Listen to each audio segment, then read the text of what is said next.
Den filmer. Ja.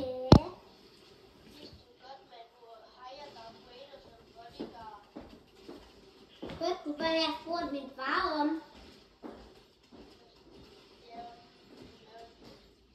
Ja, det sagde han ja til. Vi filmer det faktisk lige nu.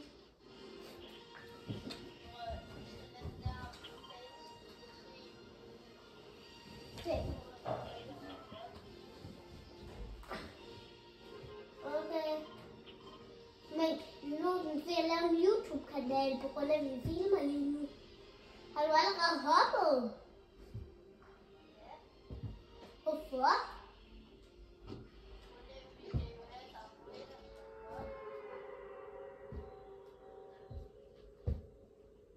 Skal vi have ham solgt os, eller skal vi dræbe ham? Vi skal dræbe ham først, før vi kan få ham til bot.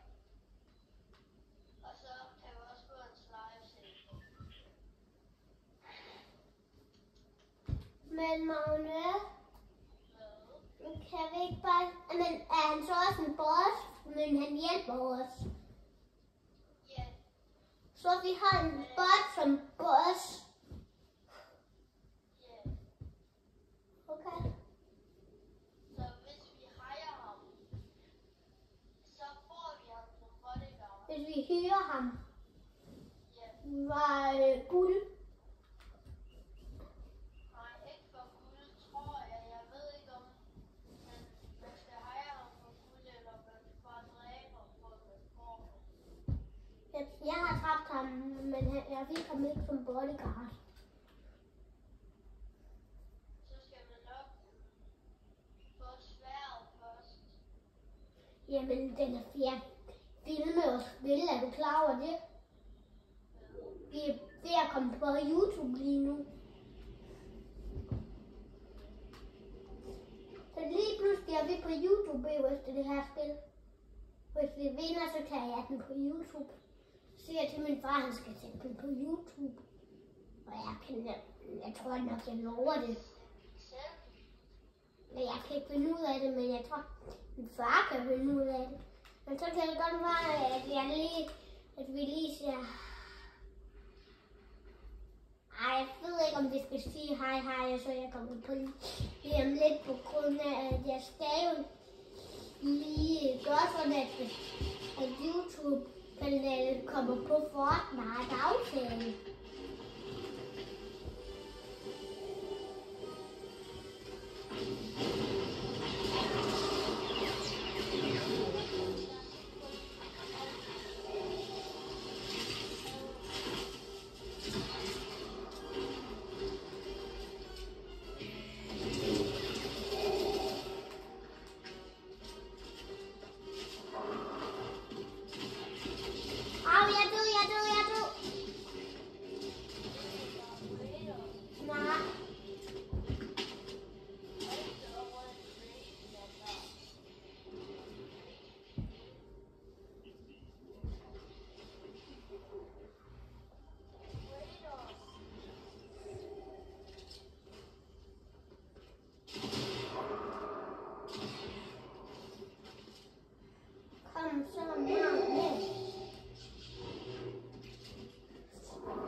ved godt, at de har dem ham som bot mener jeg.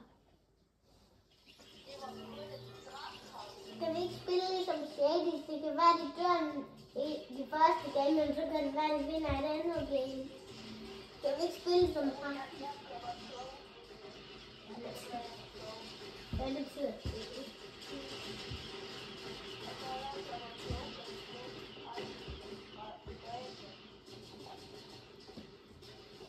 Okay, jeg går også.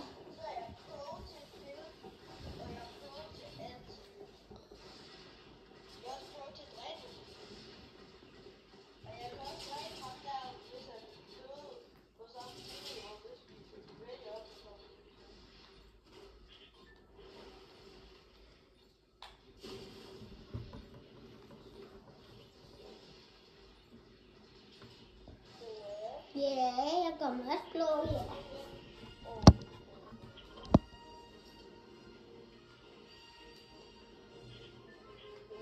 Ja.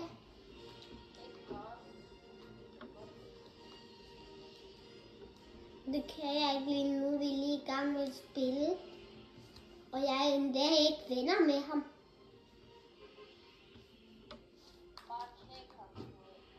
Men det kan jeg ikke lige nu. Han er selv kigget.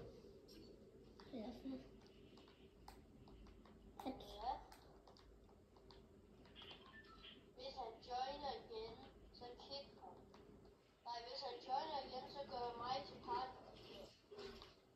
Så skal du huske, det er oppe i toppen, og så oppe i toppen for mig. Ja, det ved jeg.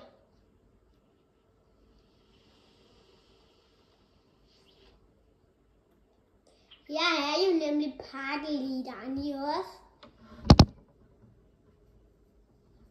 Er det ikke? Ja, du skal huske, man skal trykke op i toppen, og så trykke op. Det har jeg husket.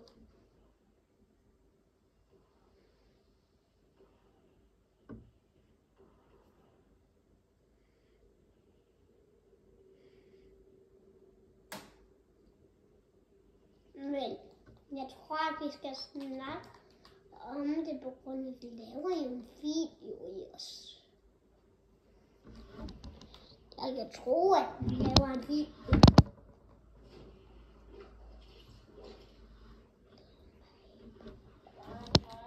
Må jeg få den?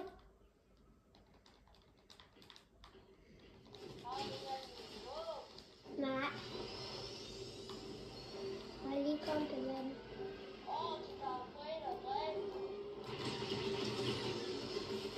Skal vi ikke ned og træne den?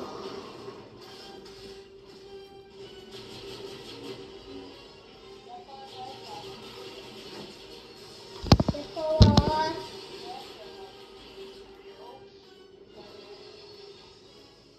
Ja, det kan jeg fandme godt se.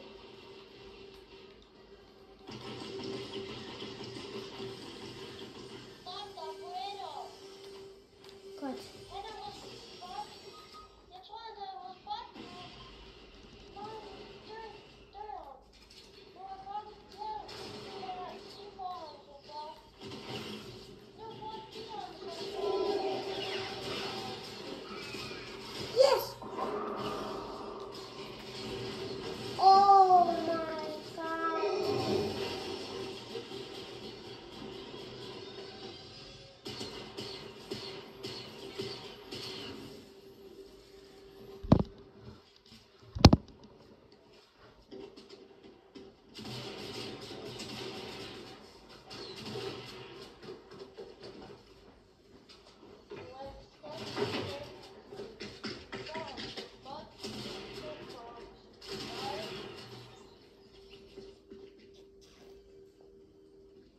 Phil?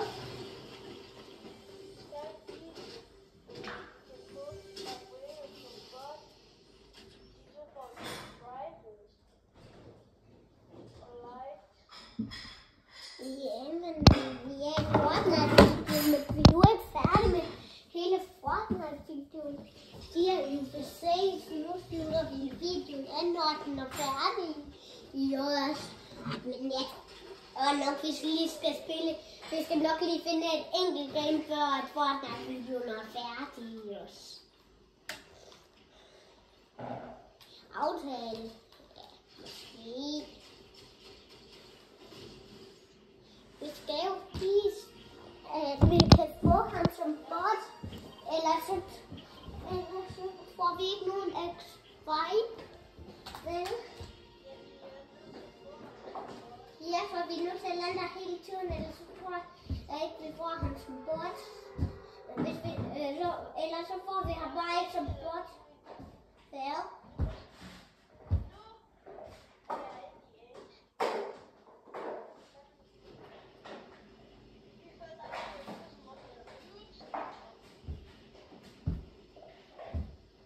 Det har du ikke.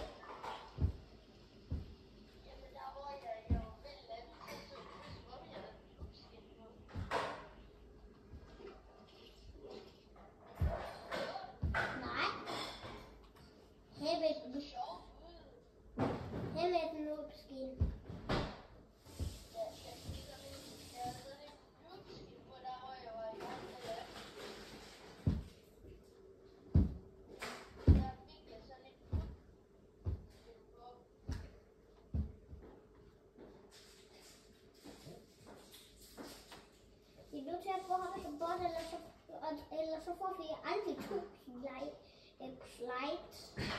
Så tror jeg ikke, vi er gode nok til at få ham i os. Så giver vi os ikke et like. Vel?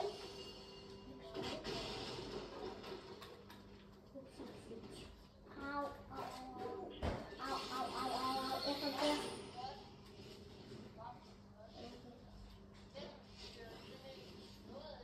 Nej, jeg faldt ned herfra bjerget, så har jeg kun 56 liv.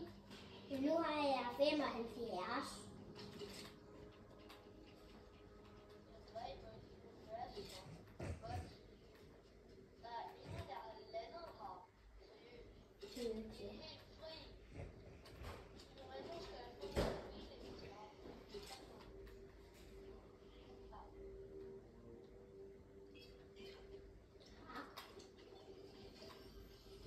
Jeg tror, man er det rigtigt.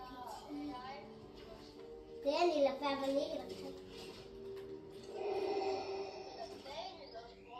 Nej, jeg mener en mindset, har vi fået. Og jeg er næsten har fået.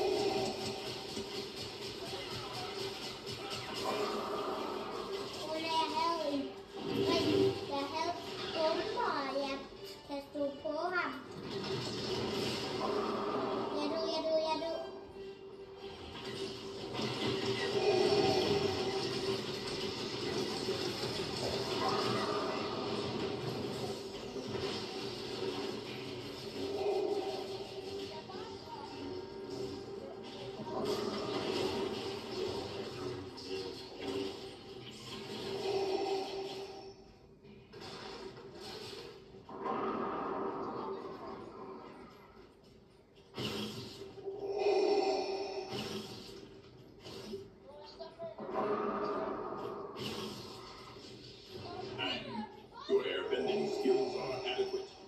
Training is complete. I will lead Nej, this det er ikke dit første. victory will be ours. Jo, han healer mig endda.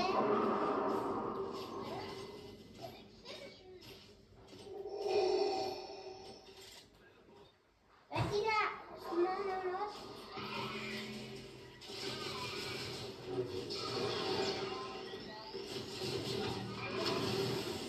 Wookiee team leader, the ease with which those stormtroopers fell before you is hardly surprising.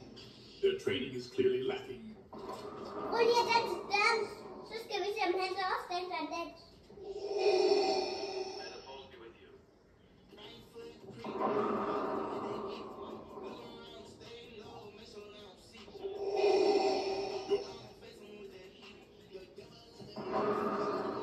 Your silence is troubling, apprentice. Is your comm device malfunctioning?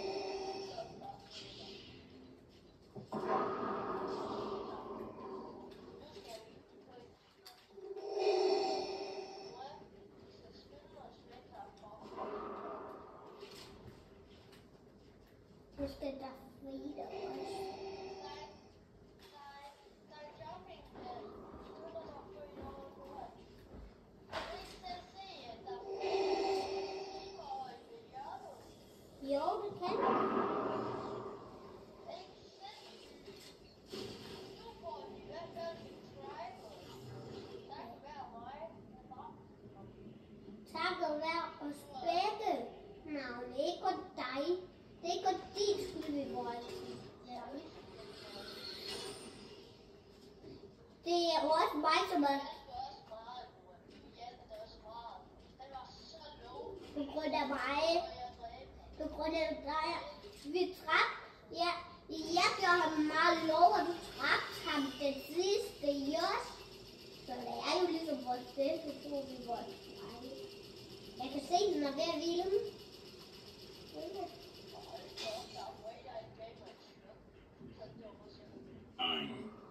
Your health is restored, I see. Your resolve, it appears, is unyielding. The trials ahead will test that resolve, however.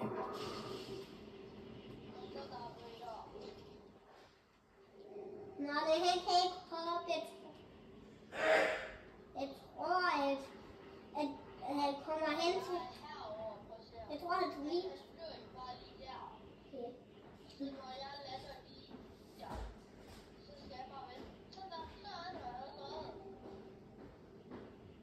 Ein emotes. Is this some form of pre-battle ritual, apprentice? Or merely a frivolous display of joy?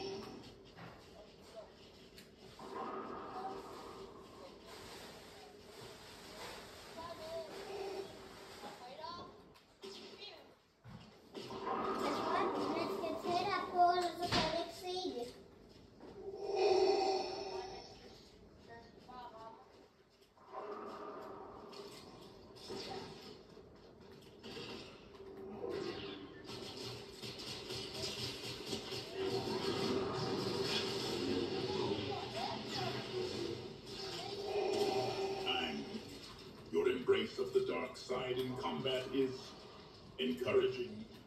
Continue to demonstrate such decisive action. Ja, det er ikke bare en bodyguard. Han er jo en boss bodyguard. Han er jo en boss. Ikke lige træt.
Jeg tror, vi skal lade være med at sige, vi gider bare sige nej.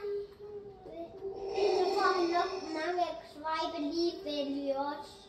Hvis vi dræber dem, som dræbte har og bossen, så får vi nok mange alligevel. Your silence is troubling, apprentice. Is your comm device malfunctioning?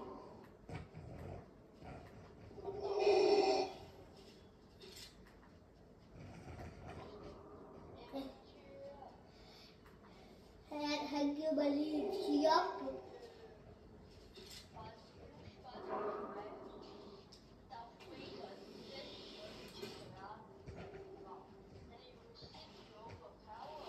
Ja. Men jeg synes, sindssygt OP. Han er ikke bare OP, han er mere end mega OP. I os. Han er uendelig OP. Synes du, at jeg er sej? Ja. Synes du, jeg er sej? Også selvom jeg går ud. Okay.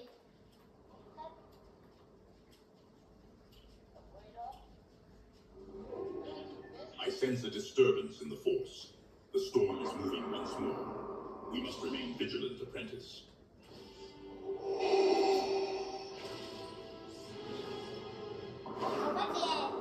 Wookiee team leader wields the lightsaber, a weapon with a weighty history now in the hands of a Wookiee guard warrior. Let us see if it serves you better than the stormtroopers' blasters.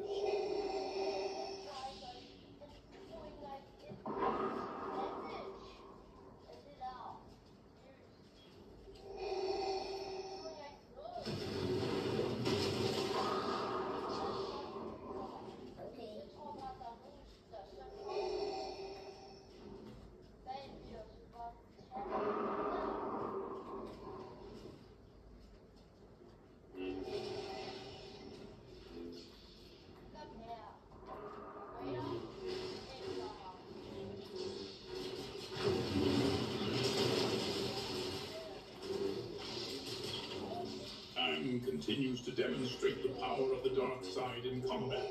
Most encouraging. Dig og mig er bedste team i verden. Med ham i os. Er det?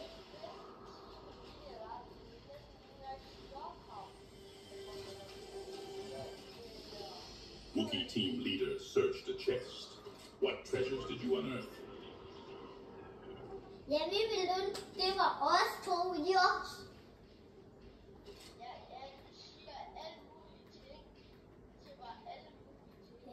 På sådan et her.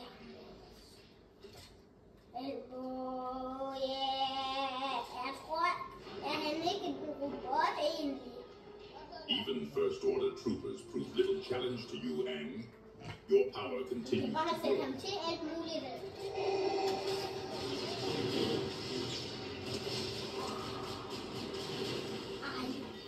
5 eliminations.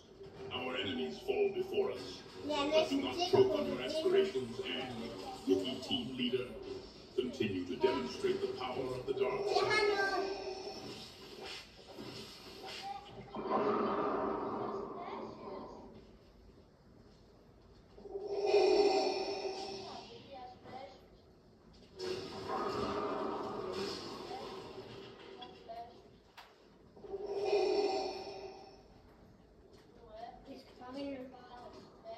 Ja, sådan at hvis han mister liv, så kan vi lige give ham lidt liv, når det er.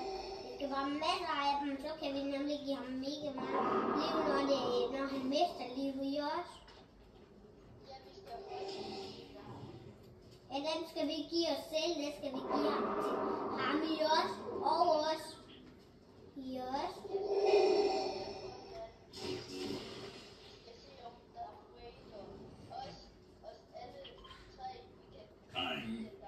You mark a location on the map. Hvad sker der, hvis vi finder, så får vi nok and in which direction shall we head? Og det head? kigger jeg efter.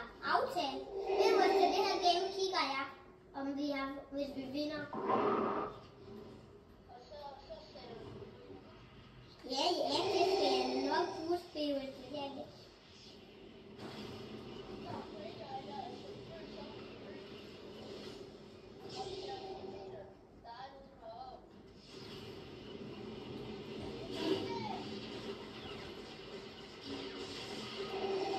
Adaptation to the light. Aang's eliminated. Nej.